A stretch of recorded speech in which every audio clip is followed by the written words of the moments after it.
1 Kings 2. When the time drew near for David to die, he gave a charge to Solomon his son. "I'm about to go the way of all the earth," he said. "So be strong, act like a man, and observe what the Lord your God requires. Walk in obedience to him, and keep his decrees and commands, his laws and regulations, as written in the law of Moses.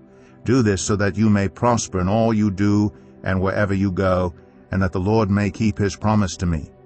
If your descendants watch how they live, and if they walk faithfully before me with all their heart and soul, you will never fail to have a successor on the throne of Israel. Now you yourself know what Joab son of Zeruiah did to me, what he did to the two commanders of Israel's army, Abner son of Ner, and Amasa son of Jether. He killed them, shedding their blood in peacetime, as if in battle. And with that blood he stained the belt around his waist and the sandals on his feet. Deal with him according to your wisdom, but do not let his gray head go down to the grave in peace.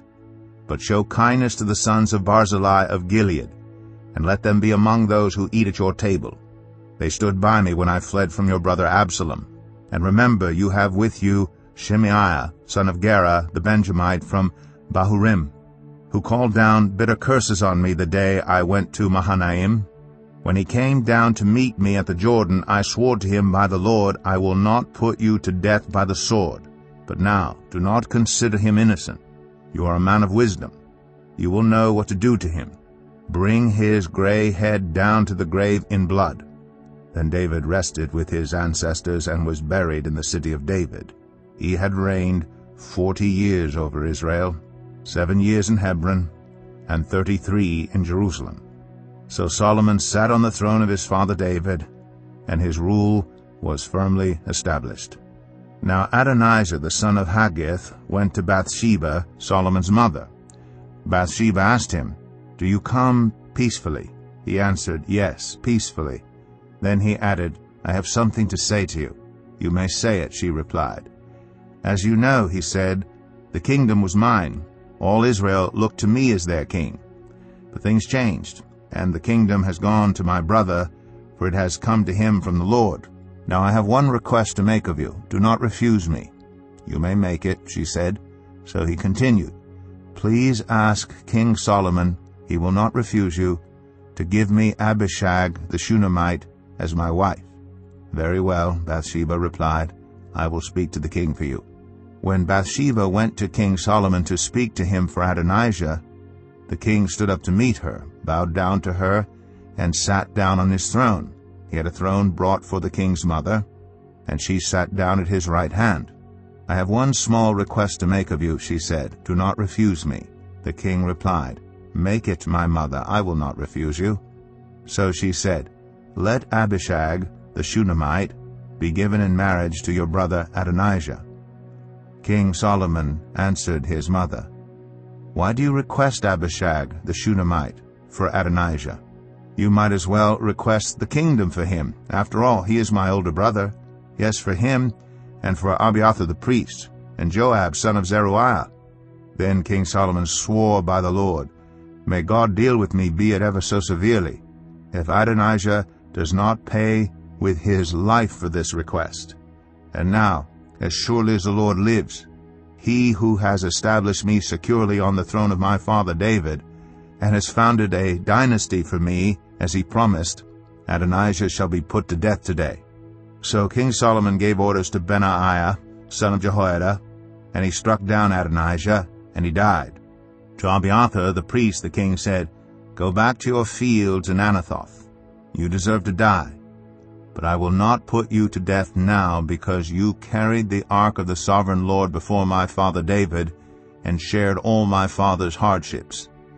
So Solomon removed Abiathar from the priesthood of the Lord, fulfilling the word the Lord had spoken at Shiloh about the house of Eli. When the news reached Joab, who had conspired with Adonijah, though not with Absalom, he fled to the tent of the Lord, and took hold of the horns of the altar. King Solomon was told that Joab had fled to the tent of the Lord, and was beside the altar. Then Solomon ordered Benaiah, son of Jehoiada, "Go, strike him down." So Benaiah entered the tent of the Lord and said to Joab, "The king says, 'Come out.' But he answered, 'No, I will die here.' Benaiah reported to the king, "This is how Joab answered me." Then the king commanded Benaiah, "Do as he says, strike him down and bury him, and so clear me and my whole family of the guilt of the innocent blood that Joab shed. The Lord will repay him for the blood he shed, because without my father David knowing it, he attacked 2 men and killed them with the sword, both of them, Abner, son of Ner, commander of Israel's army, and Amasa, son of Jether, commander of Judah's army, were better men and more upright than he. May the guilt of their blood rest on the head of Joab and his descendants forever.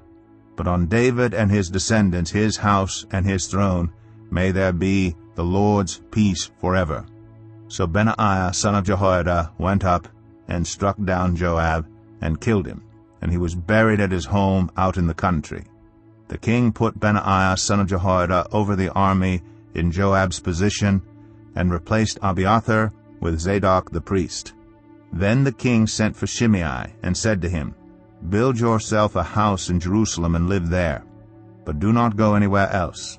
The day you leave and cross the Kidron Valley, you can be sure you will die. Your blood will be on your own head." Shimei answered the king, "What you say is good. Your servant will do as my lord the king has said." And Shimei stayed in Jerusalem for a long time. But 3 years later 2 of Shimei's slaves ran off to Achish, son of Maacah, king of Gath, and Shimei was told, "Your slaves are in Gath." At this he saddled his donkey and went to Achish at Gath in search of his slaves. So Shimei went away and brought the slaves back from Gath. When Solomon was told that Shimei had gone from Jerusalem to Gath and had returned, the king summoned Shimei and said to him, "Did I not make you swear by the Lord and warn you? On the day you leave to go anywhere else, you can be sure you will die. At that time you said to me, 'What you say is good, I will obey.' Why then did you not keep your oath to the Lord, and obey the command I gave you?" The king also said to Shimei, "You know in your heart all the wrong you did to my father David. Now the Lord will repay you for your wrongdoing. But King Solomon will be blessed, and David's throne will remain secure before the Lord forever." Then the king gave the order to Benaiah, son of Jehoiada, and he went out and struck Shimei down, and he died. The kingdom was now established in Solomon's hands.